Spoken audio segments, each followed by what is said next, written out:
പശുക്കൾ നഷ്ടമായ കുട്ടിക്കർഷകനെ ആശ്വസിപ്പിച്ച് ബിഷപ്പ് കല്ലറങ്ങാട്ട്.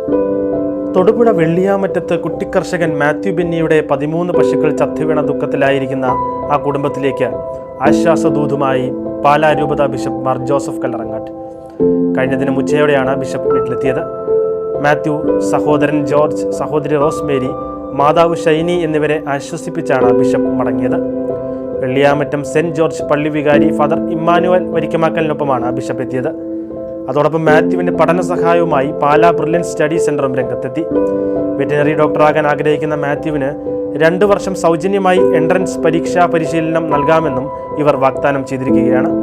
ഇടുക്കി ജില്ലയിലെ തൊടുപുഴ വെള്ളിയാമറ്റം സ്വദേശിയായ കുട്ടിക്കർഷകൻ മാത്യു ബെന്നിയുടെ 13 പശുക്കൾ ചത്തുവീണ സംഭവം വളരെ വേദനയോടെയാണ് കേരളം നോക്കിക്കണ്ടത്. കുടുംബത്തിന്റെ ഏക വരുമാന മാർഗം നഷ്ടപ്പെട്ട് നിസ്സഹായരായി നിന്ന ഇവർക്ക് പെട്ടെന്ന് തന്നെ സിനിമാ താരങ്ങൾ ഉൾപ്പെടെ നിരവധി ആളുകളിൽ നിന്നും സാമ്പത്തിക സഹായം ലഭിച്ചതോടെ ഈ കുടുംബം ആ ദുഃഖത്തിൽ നിന്നും മെല്ലെ കരകയറുകയാണ്.